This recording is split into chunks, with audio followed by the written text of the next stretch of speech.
ओम शांति। आज हम मधुर ईश्वरी महावाक्य साकार मुरली सुनेंगे 25/1/2023 की। तो आज शिव बाबा हम बच्चों को कह रहे हैं कि आप बच्चे परचिंतन और प्रदर्शन, तो ये जो मिट्टी है, ये धूल है, इससे दूर रहो, क्योंकि इसी धूल ने, इसी मिट्टी ने आप आत्मा को क्या बना दिया? दागदार बना दिया। जो आप आत्मा कभी दिव्य थे, हीरे की तरह प्रकाशवान थे। इसलिए बाबा ने कहा कि इसको क्या करो, इसे त्याग करो, क्योंकि परचिंतन पतन की जड़ कहा गया है। और परचिंतन अर्थात स्वयं को देह समझ करके औरों को कि देह को देखना और उनके प्रति ही चिंतन चलना, है ना। तो परचिंतन में देह को देखना, औरों की कमी कमजोरियों को देखना, है ना, ये सभी बातें आ जाती है। तो बाबा ने हमें शिक्षा दिया है कि स्व को देखो और एक परमात्मा को देखना है, स्व का चिंतन करना है, अर्थात अपने अंदर के जो कमी कमजोरियां हैं उनको देख करके उसे निकालने का पुरुषार्थ करना है। साथ ही प्रभु चिंतन करना है। एक परमात्मा की लगन में मगन रहेंगे तो बाबा कहते आत्मा जो है फिर से बेदाग बन जाएगा और बहुत ही हीरे की तरह प्रकाशवान बन जाएगा। तो आज बाबा हमें एक बहुत ही बेहतरीन चश्मा दे रहे हैं। और बाबा ने कहा कौन सा चश्मा है? आजकल जैसे बाबा कहते कि आजकल जो लोग मजबूरी से पहनते चश्मा, क्योंकि लोगों की नज़रें क्या हो गई है, कमज़ोर हो गई है। और साथ ही फैशन में भी, फैशन के दौर में भी चश्मे की बहुत चलन है। तो शिव बाबा ने कहा कि आप कौन सा चश्मा बाबा ने दिया? विशेषता देखने का चश्मा। जैसे कि जिस रंग का चश्मा पहनते हैं तो वही कलर दिखाई देता है ना। ग्रीन पहनेंगे तो सब हरा हरा दिखाई देगा, अगर रेड कलर का पहनेंगे लाल लाल दिखाई देगा। तो शिव बाबा ने कहा कि आप बच्चे विशेषता का चश्मा पहन लो। तो विशेषता देखने का अगर चश्मा पहन लेंगे तो अन्य आत्माओं की क्या दिखाई देगी? विशेषता दिखाई देगी, है ना। उनके अवगुण, उनकी कमी कमजोरियां आप बच्चों को दिखाई नहीं देगी, है ना। तो इस प्रकार बाबा ने कहा तभी आप जो है विश्व का परिवर्तन कर सकते हो। जिसे भी देखो, चाहे लौकिक हो अलौकिक हो, सारे दिन जिसके भी संबंध संपर्क में बाबा ने कहा आओ तो विशेषता ही देखो। तो ये चश्मा हम सभी को सदा के लिए धारण कर लेना है, तभी हम क्या बन जाएंगे? विशेषता देखते देखते विशेष आत्मा बन जाएंगे। और साथ ही बाबा ने कहा आपको शिव बाबा को बहुत प्यार से याद करना है लेकिन कैसे याद करना है? कई बाबा के बच्चे कैसे याद करते? शिव बाबा मुख से बोलते हैं ना। बाबा कहते हैं मुख से नहीं बोलना है ना। मुख से बोलेंगे तो थक जाएंगे। तो बाबा ने कहा जैसे आशिक और माशूक होते हैं ना, तो वो मुंह से कोई एक दूसरे को नाम नहीं लेते, वो अंदर ही अंदर उन्हें याद करते। उनकी छवि जो है उनके दिल में बस जाती है, बुद्धि में बस जाती है। इसी प्रकार शिव बाबा कहते हैं बाबा कौन है? हम सभी का बाबा जो है मासूक है, हम सभी आत्माएं आशिक हैं। तो उनको ही बहुत प्यार से हमें अंदर ही अंदर दिल में याद करना है। तो अभी हम सुनते हैं विस्तार से आज के महावाक्य को। आज की मुरली का सार। मीठे बाबा कहते हैं मीठे बच्चे, बाप को याद करने की खूब मेहनत करो, क्योंकि तुम्हें सच्चा सोना बनना है ना। क्योंकि पुरुषार्थ का सारा मदार जो है वो याद पर है। क्योंकि बाबा की याद से अर्थात योग बल से ही आत्मा क्या बनेगी? पावन बनेगी, विकर्म विनाश होंगे, आत्मा को शक्ति मिलेगी। इसलिए बाबा कहते हैं मेहनत करो, है ना। क्योंकि माया घड़ी घड़ी बुद्धि को क्या करती है? बुद्धि योग तोड़ देती है। इसलिए इसमें क्या है? मेहनत है। तो अब है आज की मुरली का प्रश्न, अच्छे पुरुषार्थियों की निशानी क्या होगी? उत्तर है जो अच्छे पुरुषार्थी होंगे वह कदम कदम पर श्रीमत पर चलेंगे, है ना। बाबा ने सुबह उठने से लेकर के रात्रि सोने तक शिव बाबा ने हमें श्रीमत दी है, तो वो श्रीमत पर चलेंगे। सदा श्रीमत पर चलने वाले ही ऊंच पद पाते हैं, अर्थात श्रेष्ठ बनते हैं। बाबा बच्चों को सदा श्रीमत पर चलने के लिए क्यों कहता है? क्योंकि वही एक सच्चा सच्चा मासूक है, बाकी सब उनके आशिक हैं। ओम शांति। ओम शांति का अर्थ तो नए व पुराने बच्चों ने समझा है। तुम बच्चे जान गए हो कि हम सभी आत्माएं परमात्मा की संतान हैं और परमात्मा है ऊंचे ते ऊंचा, उनसे ऊंचा कोई भी नहीं। और बहुत बाबा कहते परमात्मा ऊंचे से ऊंचे और बहुत प्यारे ते प्यारा माशूक सभी का है। पूरे विश्व की आत्माओं का वो माशूक है, बहुत बहुत प्यारा है ना। उनसे प्यारा कोई हो ही नहीं सकता। बच्चों को ज्ञान और भक्ति का राज तो समझाया है। ज्ञान माना दिन, सतयुग और त्रेता, क्योंकि ज्ञान के आधार से ही वहाँ प्रवेशता मिलेगी, है ना। ज्ञान स्वरूप बनकर ही सतयुगी दुनिया में हम जाते हैं। इसलिए बाबा ने कहा सतयुग और त्रेता। और भक्ति माना, भक्ति क्या है? रात, द्वापर और कलयुग, है ना। द्वापर से क्या शुरू हुई? भक्ति शुरू हुई। तो बाबा कहते भारत की ही बात है और धर्मों से तुम्हारा जास्ती कनेक्शन तो नहीं है, है ना। उनसे कोई संबंध नहीं। 84 जन्म भी तुम ही भोगते हो। पहले पहले भी बाबा कहते तुम भारतवासी ही आए हो, है ना। इस सृष्टि पे पार्ट बजाने जो हीरो एक्टर के रूप में, है ना। तो बाबा कहते तुम सनातन धर्म की दैवी कुल की आत्माएं आए हो। 84 जन्मों का चक्र तुम भारतवासियों के लिए है। ऐसे कोई नहीं कहेंगे कि इस्लामी, बौद्धि आदि 84 जन्म लेते हैं, है ना। हर एक का टाइम क्या है? फिक्स है। सभी तो द्वापर काल से आए हैं, है ना। तो बाबा कहते हैं इसलिए उनका 84 जन्म किनका होगा? जो शुरू से जो आत्माएं आती हैं उनका होगा। इसलिए ऐसा कोई कह भी नहीं सकते। 84 जन्म भारतवासी ही लेते हैं, है ना। भारतवासी में भी कौन? जो दैवी कुल के आत्माएं हैं। भारत ही अविनाशी खंड है, यह कभी विनाश नहीं होता है और सभी खंडों का विनाश हो जाता है। भारत ही सबसे ऊंचे से ऊंचा है और अविनाशी है। क्यों? बाबा ने बताया ना कि ऊंचे से ऊंचे जो परमात्मा है उनकी अवतरण भूमि है, उनकी कर्म भूमि है, ये देव भूमि है, इसलिए इसका विनाश नहीं होता है। तो बाबा कहते हैं भारत खंड ही स्वर्ग बनता है और कोई खंड स्वर्ग नहीं बनता। बच्चों को समझाया गया है नई दुनिया सतयुग में भारत ही होता है, भारत ही स्वर्ग कहलाता है। वही फिर 84 जन्म लेते हैं, आखिर नरकवासी बनते हैं, है ना। जो स्वर्गवासी थे, है ना, आदि में वही जन्म लेते लेते द्वापर काल से क्या बन जाते? नरकवासी बन जाते। फिर वही संगम युग में पुरुषार्थ करके क्या बनेंगे? वही भारतवासी फिर से स्वर्गवासी बनेंगे। इस समय सभी नरकवासी हैं। प्रूफ भी बाबा हमें कई बार प्रमाण देते हैं, है ना। क्योंकि आज जो है कोई स्वर्गवासी नहीं, है ना। कोई स्वर्ग शरीर छोड़ता है तो कहते हैं स्वर्गवास हुआ, माना सभी कौन है? नरकवासी हैं, है ना। सभी दुखी हैं अभी। फिर और सब खंड विनाश होंगे और बाकी भारत खंड रहेगा। भारत खंड की महिमा अपरम अपार है। वैसे परमपिता परमात्मा की महिमा और गीता की महिमा भी अपरम अपार है ना। भारत खंड की महिमा भी अपरम अपार तो परमपिता परमात्मा के माध्यम से हुई ना। तो बाबा कहते वैसे परंतु गीता की महिमा भी अपरम अपार है। लेकिन कौन सी गीता? शिव बाबा कहते वो गीता नहीं जो मनुष्यों ने जो लिखी है, मनुष्यों ने जो बनाया है, सच्ची गीता की, जो गीता ज्ञान परमात्मा हम बच्चों को देते हैं, उसकी महिमा अपरम अपार है। अभी बाप तुमको राजयोग सिखा रहे हैं और यह गीता का पुरुषोत्तम संगम युग है।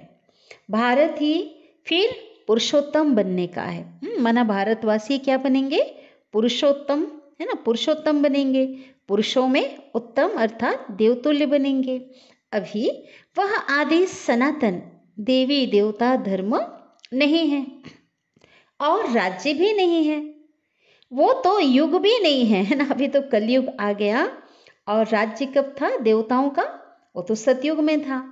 तो शिव बाबा ने समझाया है कि यह भूल भी ड्रामा में है, गीता पर, है ना, भूल तो होनी है, तभी तो बाबा अभूल बनाने आते हैं। गीता पर फिर श्री कृष्ण का नाम रखेंगे, है ना, ये भूल फिर करेंगे बार बार। फिर गीता में, है ना, किसने गाया गीता? कहेंगे श्री कृष्ण ने, उनका नाम रख देंगे, जबकि गीता ज्ञानदाता तो पिता परमात्मा शिव है। जब भक्ति मार्ग शुरू होगा तो पहले पहले गीता ही होगी। बहुत सुंदर पॉइंट है ये, बाबा ने कहा। इसलिए गीता को क्या कहते हैं, है ना, गीता माता है और सभी जो शास्त्र आदि हैं उनके बाल बच्चे हैं, उसी से निकले हुए, ऐसा कई बार बाबा ने बताया ना। गीता को शिरोमणि कहते हैं। तो जैसे शुरू कौन सी जो भक्ति मार्ग में जो ग्रंथ होगा, शास्त्र, वो गीता होगी। अभी यह गीता आदि सब शास्त्र खत्म हो जाने हैं, है ना, विनाश काल में। बाकी सिर्फ देवी देवता धर्म ही रहेगा। ऐसे नहीं कि उनके साथ गीता भागवत भी रहेंगे। बाबा कहते नहीं, उसकी आवश्यकता ही नहीं है। क्यों? क्योंकि प्रारब्ध मिल गई, सद्गति हो गई, फिर कोई शास्त्र आदि की दरकार नहीं है। सतयुग में कोई भी गुरु शास्त्र आदि नहीं होते हैं। इस समय देखो तो अनेक गुरु हैं और वो गुरु क्या करते? भक्ति सिखलाने वाले गुरु हैं, है ना। अनेक प्रकार की भक्ति सिखलाते हैं, कोई किसकी भक्ति, कोई किसकी भक्ति, कोई स्वयं की भक्ति करने कहते हैं, है ना। तो सद्गति देने वाला तो एक ही रूहानी बाप है, लेकिन वो गुरु किसी की सद्गति कर नहीं सकते, कहते शिव बाबा। एक सदगुरु शिव बाबा ही है, रूहानी बाप, जो सबको सद्गति देते हैं, जिसकी अपरम अपार महिमा है ना। उसकी महिमा का गायन कोई कर नहीं सकता, अपार महिमा है।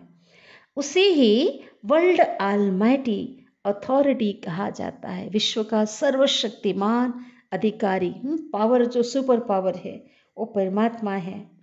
भारतवासी बहुत करके यह भूल करते हैं, जो कहते हैं वह अंतर्यामी है ना। हम भी कहते थे और जानते नहीं थे, तो हम भी क्या कहते थे? अंतर्यामी है, अर्थात सबके अंदर को जानता है। अब शिव बाबा कहते कि बच्चे, क्या कहते हैं बच्चे, मैं तो कोई के अंदर को नहीं जानता हूँ। मेरा काम ही क्या है? मेरा काम तो पतितों को पावन बनाना है, बाकी मैं अंतर्यामी नहीं हूँ। तो यह जो बाबा कहते हैं, ये जो महिमा है, ये भक्ति मार्ग की उल्टी महिमा है। बाबा ने कहा ये उल्टी महिमा है। मुझे, है ना, मैं क्योंकि क्या जानता हूँ, है ना, एक एक के अंदर की बातों को रीड नहीं करता, कहता है बाबा। मैं तो आदि मध्य अंत का ज्ञान है, रचयिता और रचना का ज्ञान मुझे पता है। मुझे बुलाते ही हैं पतित दुनिया में और मैं एक ही बार आता हूँ, जबकि पुरानी दुनिया को मुझे नया बनाना है। मनुष्यों को यह पता ही नहीं है कि यह जो दुनिया है वह नई से पुरानी और पुरानी से नई कब बनती है। बाबा कहते किसी को नहीं पता। हर चीज, है ना, इस सृष्टि की हर चीज सतो रजो तमो में जरूर आती है। आत्मा भी आती है, आत्मा की भी स्टेजेस है, और साथ ही साथ प्रकृति भी इस अवस्था से गुजरती है। मनुष्य भी एक जैसे हो जाते हैं, है ना। कैसे? मनुष्य सभी तमोगुणी हो गए हैं। बालक पहले सतो प्रधान है, फिर युवा वृद्ध होते हैं, अर्थात रजो और तमो में आते हैं। बूढ़ा शरीर होता है तो वह छोड़कर जाकर के फिर से बच्चा बनते हैं। इसी प्रकार दुनिया भी नई से पुरानी होती है ना।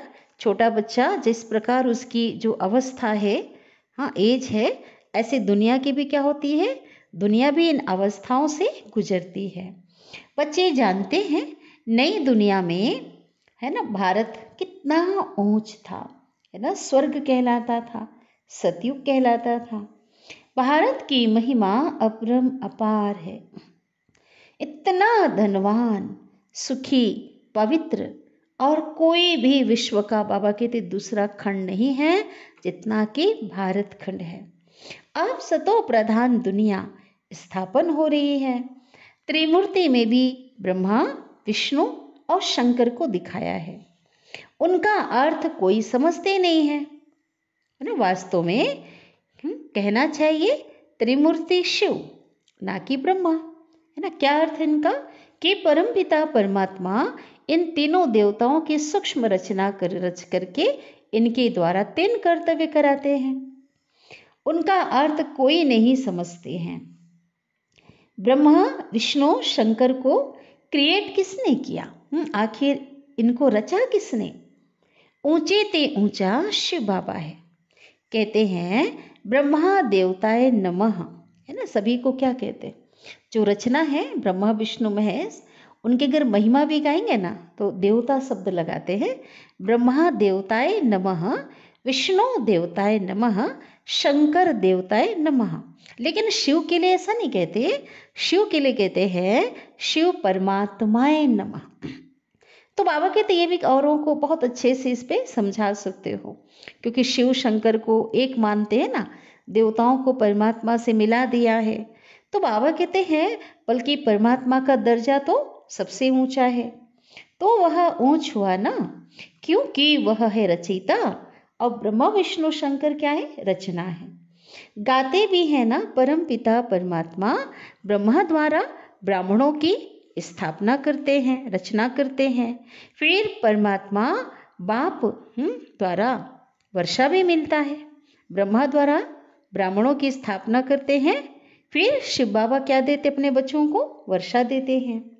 फिर खुद बैठ ब्राह्मणों को ब्रह्मा के द्वारा, है ना, उस तन का आधार लेकर पढ़ाते हैं, क्योंकि वह बाप तो है लेकिन सुप्रीम टीचर भी है, परम शिक्षक भी है। उनके जैसा ज्ञान तो किसी में नहीं है, इसलिए बाबा कहते टीचर भी है। वर्ल्ड की हिस्ट्री ज्योग्राफी कैसे चक्र लगाती है, तो ये परम शिक्षक जो हैं शिव बाबा वो बैठ समझाते हैं, है ना। वर्ल्ड की हिस्ट्री ज्योग्राफी पढ़ाने वाला दुनिया में कोई टीचर नहीं है, उनको पता ही नहीं है विश्व का इतिहास। तो बाबा हम बच्चों को पूरा क्लियर समझाते हैं, क्योंकि वही नॉलेजफुल है, ज्ञान का सागर है। बाकी ऐसे नहीं कि वह जाने जाननहार है, तो ये कहना भी भूल है। भक्ति मार्ग में कोई बायोग्राफी ऑक्यूपेशन को नहीं जानते, है ना, किसी की नहीं जानते। बाबा कहते शिव बाबा परमपिता परमात्मा की तो जानते ही नहीं है, लेकिन बाबा कहते जो देवी देवताएं हैं उनकी भी जीवन कहानी को, उनके भी कर्तव्य का ज्ञान किसी को नहीं है। तो यह तो जैसे गुड़ियों की पूजा हो जाती, खिलौना खेलते हैं ना, उनके बारे में जैसे बच्चे खिलौना खेलते हैं और खेल खेल कर क्या करते, तोड़ करके फेंक देते हैं। तो इसी प्रकार बाबा कहते कलकत्ते में गुड़ियों की पूजा कितनी होती है, कितनी कीमती सुंदर सुंदर मूर्तियाँ मिट्टी की बनाते हैं, है ना। फिर उनकी पूजा करके खिला पिला कर भोग लगाते, आरती करते, फिर क्या करते, समुद्र में डुबो देते हैं। शिव बाबा जो मोस्ट विलव्ड है, इतना प्यारा बाबा, तो उनका भी बाबा कहते हैं कि मेरा भी मिट्टी का लिंग बनाकर पूजा आदि कर फिर तोड़ फोड़ देते हैं। सवेरे बनाते हैं और शाम को तोड़ देते हैं। देखो देवी देवताओं का चलो 9 दिन 11 दिन ऐसा रखते हैं लेकिन बाबा कहते मेरा तो जो यादगार बनाते हैं ना मिट्टी का, वो सुबह बनाते शाम को तोड़ देते, पानी में डाल देते हैं। तो ये सब भक्ति मार्ग है और अंधश्रद्धा की पूजा। हाँ, अंधश्रद्धा क्यों कहा गया, है ना, कोई नाराज हो जाएंगे, देखो अंधश्रद्धा कह रहे हैं। अंधश्रद्धा इसीलिए कहा गया क्योंकि जिसकी पूजा कर रहे हैं उनके बारे में पता ही नहीं है, ये कौन थे, कब थे, और किनकी यादगार है। तो मनुष्य जो है गाते भी है ना, आपे ही पूज्य और आपे ही पुजारी। ये बाबा कहते ये परमात्मा के लिए शब्द नहीं है, ये तो स्वयं के लिए शब्द है कि मनुष्य आत्माएं जो देवता थे, पूज्य थे, वो पुजारी बन गए। तो शिव बाबा कहते हैं मैं तो सदैव पूज्य हूँ, मैं तो कभी पुजारी नहीं बनता हूँ, है ना। मैं तो आकर के सिर्फ पतितों को क्या करता हूँ, पावन बनाता हूँ और 21 जन्मों के लिए राज्य भाग्य देता हूँ। भक्ति में है अल्पकाल का सुख, जिसको सन्यासी कागविष्टा समान सुख कहते हैं। सन्यासी घर बार छोड़ देते हैं, वह है हद का सन्यास। हठ योगी है ना, ठीक है। और बाबा कहते हैं आप बच्चों को मैं क्या कराता हूँ, बेहद का सन्यास, है ना।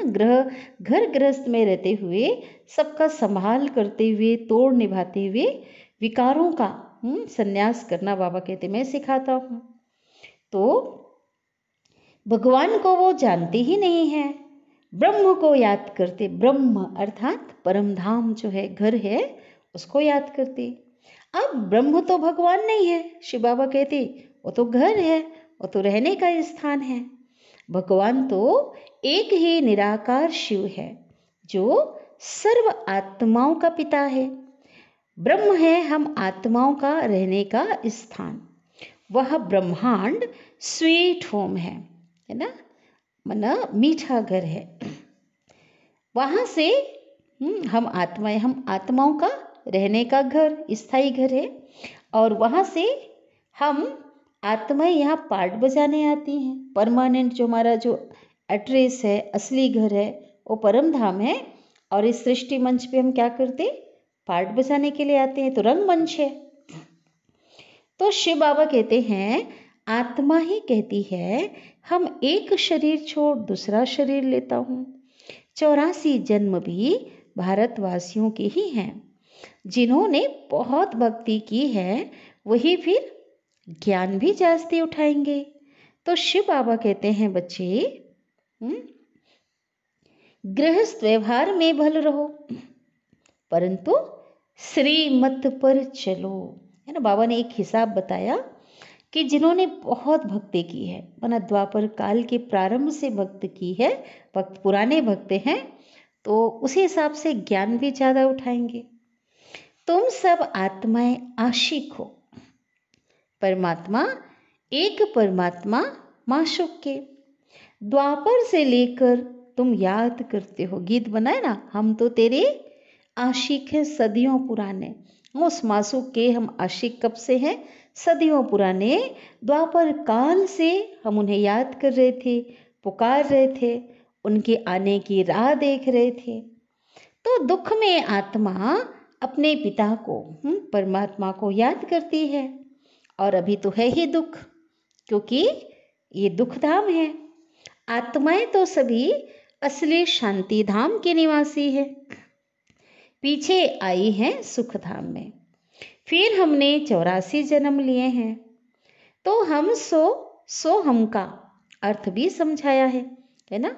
हम सो हम का अर्थ जो लोग गलत लेते हैं, है ना, वो कहते हैं हम सो आत्मा सो परमात्मा। लेकिन शिव बाबा ने इसका अर्थ समझाया है। वो कहते आत्मा सो परमात्मा और परमात्मा सो आत्मा। और शिव बाबा ने क्या समझाया, हम सो, है ना, देवता सो क्षत्रिय, सो वैश्य, सो शूद्र, सो ब्राह्मण, है ना। ये बात हमें बाबा ने बताया। तो अब शिव बाबा कहते आत्मा सो परमात्मा कैसे हो सकता है।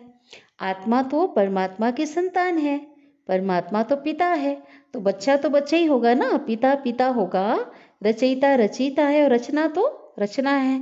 तो ये तो रॉन्ग हो जाता है। परमात्मा तो एक है और उनके सब बच्चे हैं। साधु संत आदि जो हैं, हम सो का अर्थ जो है कितना रॉन्ग करते है ना। हम सो आत्मा सो परमात्मा। अब बाबा आकर के जो उल्टा करते हैं ना, उसको बाबा सुलटा करते हैं, क्लियर करके बाबा उसे समझाते हैं। तो अब बाबा ने समझाया है कि हम सो का अर्थ ही है हम आत्मा सतयुग में देवी देवता थी। फिर हम सो क्षत्रिय, हम सो वैश्य और हम सो शूद्र बनी। हमें आत्माएं नीचे आते हुए क्या हुआ, फिर शूद्र बन गई। और संगम में आकर के फिर हम सो ब्राह्मण बने हैं। तो हम सो देवता बनने के लिए, कितने अच्छे से बाबा ने समझाया है ना। शूद्र से ब्राह्मण क्यों बने हैं? देवता बनने के लिए। तो यह है यथार्थ अर्थ जो बाबा ने बहुत बार हम बच्चों को समझाया है। और जो बच्चे रोज पढ़ाई पढ़ते भाई बहने, तो उनको तो एकदम क्लियर बुद्धि में आ गया, रोज पढ़ाई करते तो समझ तो अच्छे से आता है। तो बाबा कहते हैं मनुष्य रावण की मत पर चल, अभी कितने झूठे हो गए हैं। इसलिए कहावत है, झूठी माया झूठी काया झूठा संसार। तो लेकिन सतयुग में ऐसा नहीं कहेंगे। क्यों? क्योंकि वो तो है ही सचखंड, जहाँ पर बाबा कहते झूठ का नाम निशान ही नहीं, नाम ही नहीं है। इतने सत्यवादी होंगे देवताएं, वहाँ फिर सच का, यहाँ सच का नाम नहीं। शिव बाबा कहते सतयुग में झूठ का नाम निशान नहीं और यहाँ सच का नाम नहीं है। फिर भी आटे में नमक कहा जाता है, जो शास्त्र बने ना गीता, तो बाबा एकदम से रॉन्ग नहीं कहता है, उनमें भी जो है कुछ बातें जो है सही हैं। आटे में ढेर आटा में चुटकी भर नमक डाला जाता है, तो ऐसी थोड़ी सी सच्चाई उसके अंदर अभी है। सतयुग में दैवी गुण वाले मनुष्य हैं, उन्हों का है देवता धर्म, पीछे फिर और धर्म हुए हैं। तो अद्वैत से क्या हो गया? द्वैत हो गया ना। द्वापर से आसुरी रावण राज्य शुरू हो जाता है। सतयुग में रावण राज्य भी नहीं है, तो 5 विकार भी हो नहीं सकते, क्योंकि 5 विकारों के कारण ही तो रावण राज्य बनता है ना। देवताएं तो निर्विकारी हैं। शिव बाबा कहते कैसे निर्विकारी हैं? संपूर्ण निर्विकारी। उनके ख्याल ख्वाब में भी उनको पता नहीं है, इतने प्योर हैं कि ये जो है बुराई क्या होती है, ये विकार क्या है, इतना भी नॉलेज नहीं है ना, इतने प्योर हैं वो।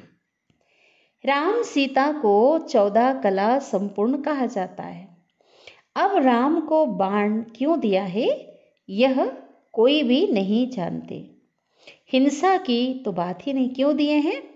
क्योंकि बाबा ने हम बच्चों को बताया है वो फेल की निशानी है, कि जिस समय संगम में हम सभी आत्माएं माया से क्या कर रही, युद्ध कर रही हैं, और जो आत्माएं समय समाप्ति के समय है ना, समय की समाप्ति के पहले पूर्णतः विकारों पर विजय प्राप्त कर रही हैं, कर लेती हैं, वो क्या बन जाते? वो बन जाते देवता, सतयुगी देवताएं, सूर्यवंशी। लेकिन कई आत्माएं जो युद्ध करते करते समय की समाप्ति हो जाती है, लेकिन वो पूर्ण विजयी नहीं बन पाते है ना। विकारों पर उनका पूर्ण विजय नहीं होता है, लेकिन समय समाप्त हो जाता है। तो युद्ध करते करते जिन्होंने जो है शरीर छोड़ा, तो बाबा कहते वो इनकम्प्लीट हुए, वो फेल हो गए। इसलिए दिखाया है धनुष बाण माना युद्ध की निशानी, इसलिए छत्री कहा है। बाकी शिव बाबा ने हम बताया है वहाँ तो कोई रावण नहीं होता, वहाँ तो कोई असुर नहीं होता जहाँ पर किसी को मारा जाए। तो हिंसक दिखाया ना राम को, कि उन्होंने रावण को मारा, असुरों को मारा, तो ऐसी कोई बात नहीं है। इसका आध्यात्मिक रहस्य हमें शिव बाबा अच्छी तरह से बताते हैं। तो ये शिव बाबा हम बच्चों को समझाते हैं। अब बाबा कहते हैं तुम हो गॉडली स्टूडेंट, है ना, ईश्वरी विद्यार्थी। और तो क्या हुआ?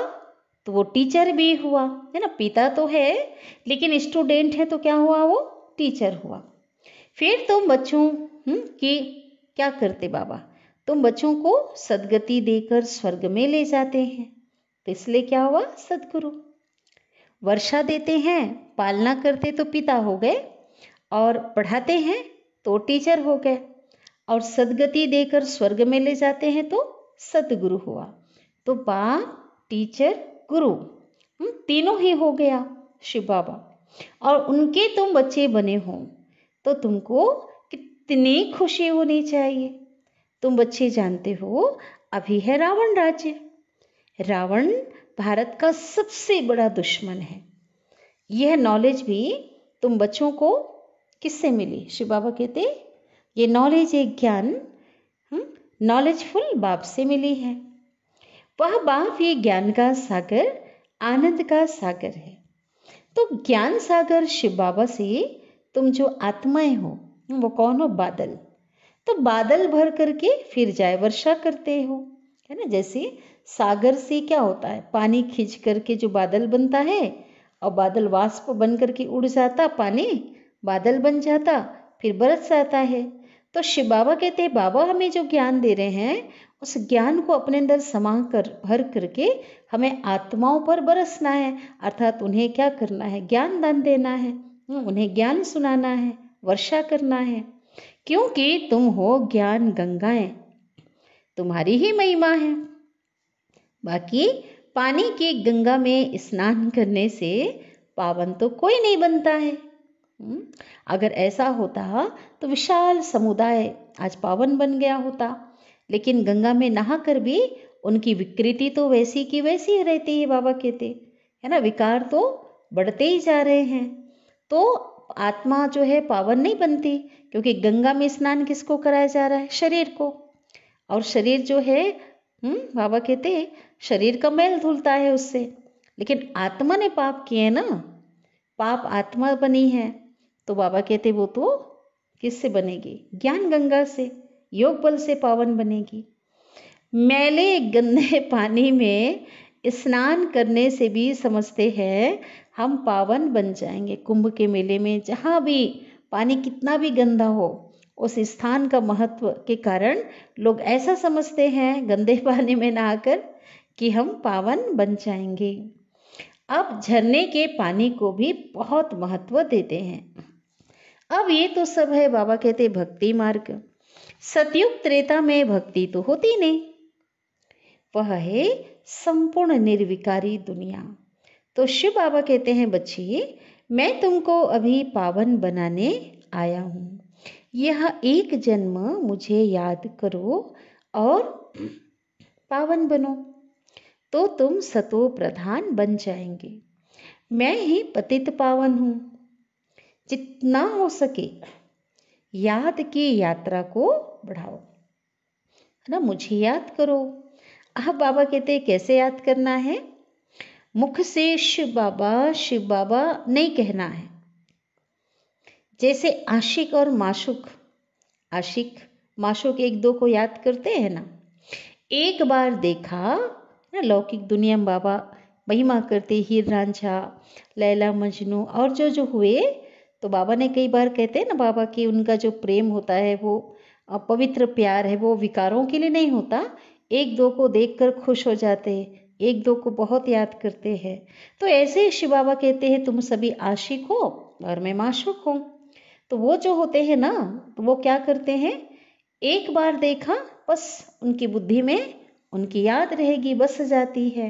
तो ऐसे ही बाबा कहते हैं तुम बच्चे भी क्या करो, अंदर ही अंदर दिल में उनकी छवि को बिठा लो, शिव बाबा को, और अंदर ही अंदर याद करना है। भक्ति में जो जिसको याद करते, जिसकी पूजा करते हैं, है ना, जिनके प्रति उनकी भावना होती है, तो भावना का भाड़ा कौन देता? भगवान परमात्मा। तो अल्पकाल के लिए क्या करते बाबा? उनको खुश करने के लिए, है ना, उनका साक्षात्कार हो जाता। साक्षात्कार की चाबी तो बाबा के पास है ना। जिनकी पूजा करते उनका साक्षात्कार करा देते हैं, परंतु वो सब अल्पकाल के लिए, कुछ सेकंड दिखा, हो गया, खत्म। भक्ति से नीचे ही उतरते आए हो, अब तो मौत सामने खड़ा है। आज किसी की गारंटी नहीं है, है ना। सामने खड़े का तात्पर्य कभी भी किसी की अंत घड़ी आ सकती है, कुछ भी हो सकता है। हाय हाय के बाद, हाहाकार के बाद जय जयकार होनी है। भारत में ही रक्त की नदियां बहनी हैं। अब सब तमो प्रधान बन गए, है ना। अंतिम जो खूने नाक खेल जो होगा ना, धर्म युद्ध जो है, गृह युद्ध, उसके बाद बाबा कह रहे हैं विनाश काल का समय जो होगा, तो भयंकर जो है उस समय मौत होगी और खून ही खून जो दिखाई देगा। तो इसलिए बाबा ने कहा कि पानी का रंग भी कैसा हो जाएगा, लाल हो जाएगा। तो इसलिए बाबा कहते अभी तो तमो प्रधान बन गए हैं ना, ये तो होना ही है। विनाश तो होना ही है, फिर सबको सतो प्रधान बनना है। परंतु बनेंगे कौन? वही जो कल्प पहले देवता बने होंगे और वही अभी आकर के बाबा से पूरा पूरा वर्षा लेंगे। अगर भक्ति कम की होगी तो ज्ञान भी पूरा नहीं उठाएंगे, उतनी देरी से आएंगे, थोड़ी सी जो है थोड़ा सा ज्ञान उठाएंगे और सतयुगी दुनिया में जो भी त्रेता में जहाँ भी जाना होगा कम पद पा लेंगे।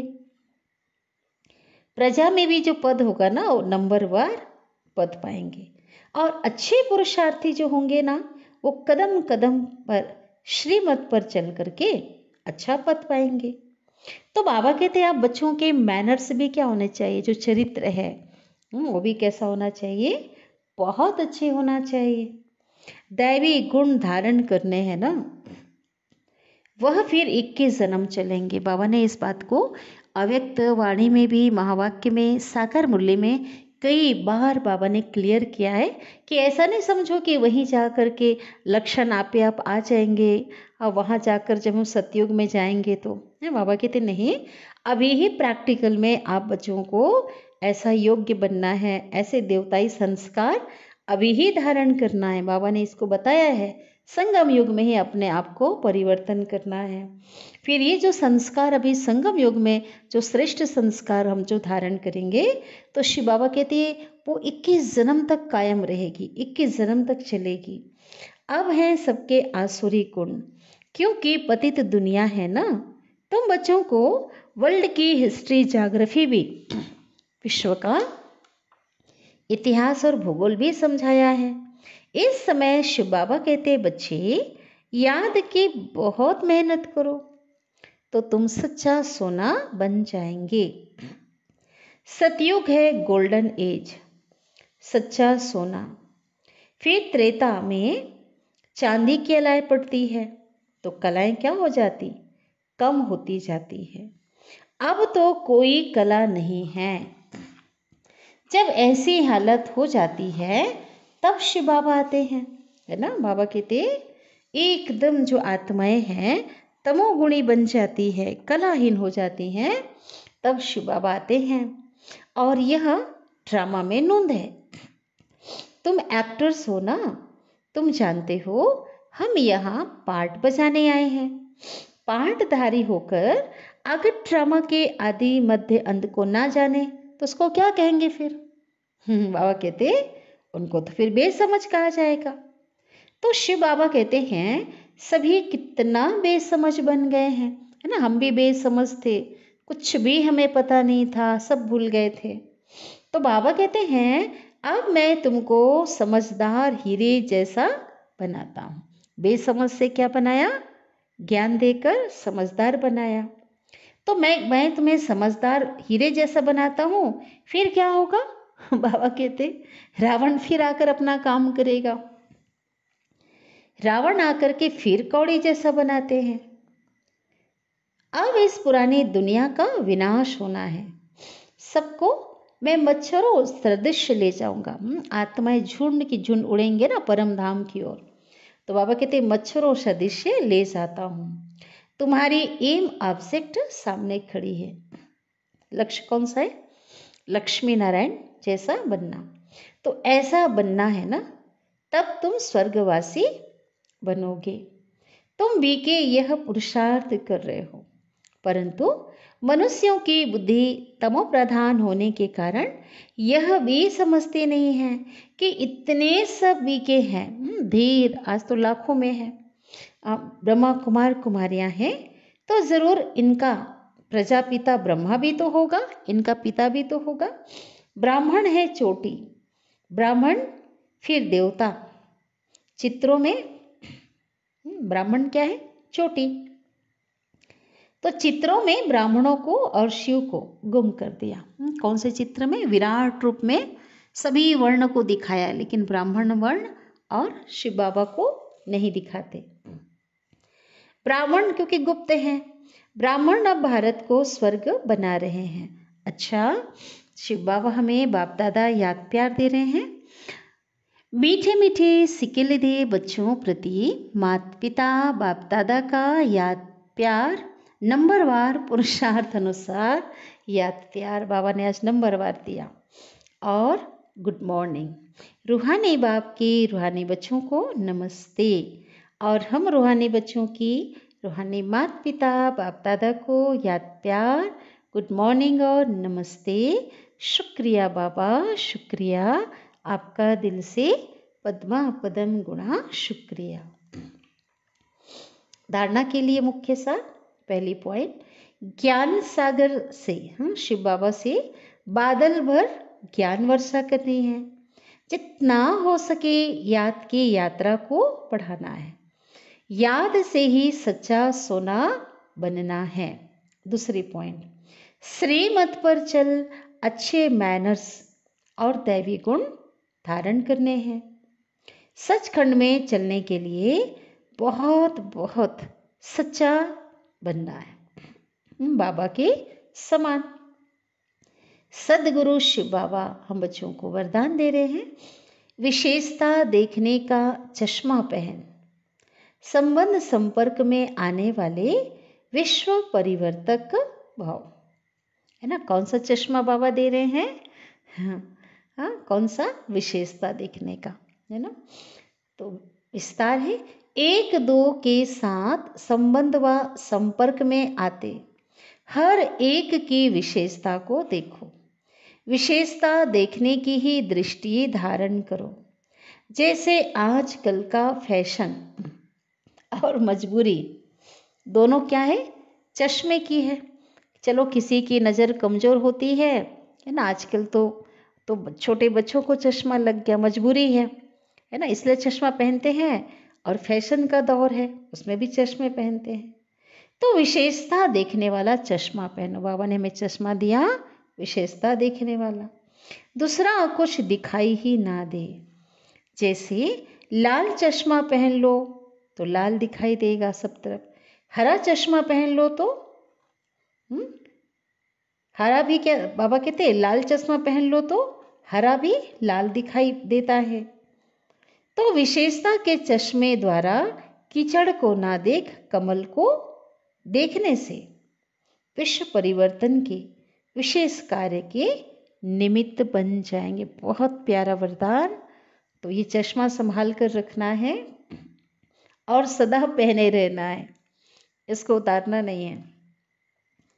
स्लोगन है, पर चिंतन और परदर्शन की धूल से सदा दूर रहो तो बेदाग अमूल्य हीरा बन जाएंगे।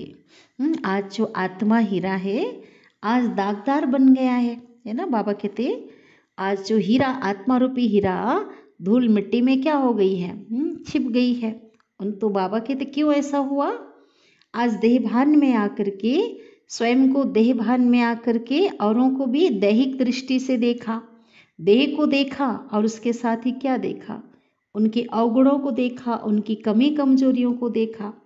तो इसको बाबा ने कहा यही धूल है जिसने आपको क्या कर दिया? दागदार बना दिया है। तो बाबा कहते हैं तो क्या करना है? बेदाग कैसे बनेंगे? अब से बाबा कहते हैं स्वयं को देखना है। परचिंतन पतन की जड़ कहते हैं और स्वचिंतन उन्नति की सीढ़ी। तो इसके अपोजिट हम स्वयं को देखेंगे, अपना आत्म स्वरूप को देखना है और दूसरे को भी आत्मा रूप में देखना है और विशेषताओं को देखेंगे, स्वचिंतन करना है। और प्रभु चिंतन जब हम करेंगे तो अमूल्य हीरा बन जाएंगे। और अव्यक्त इशारे है, एकाग्रता और दृढ़ता ही सहज सफलता की चाबी है।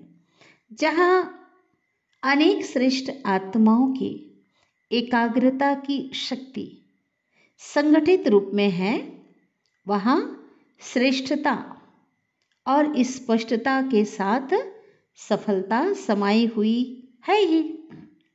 दृढ़ता की निशानी सफलता है और जहाँ दृढ़ता है वहाँ सफलता ना हो, ये तो हो ही नहीं सकता, है ना। इसलिए बाबा कहते हैं हर बात में क्या हो? एकाग्रता और दृढ़ता। कोई भी कार्य करना हो एकदम पक्का हो, ठान लेना है मुझे करना ही है। चाहे परिवर्तन करने की बात हो स्वयं को, चाहे पुरुषार्थ करने की बात हो, तो बहुत प्यारा ये अव्यक्त इशारे हैं अव्यक्त बाप दादा की ओर से, तो इसे भी हमें अमल में लाना है। अच्छा, ओम शांति।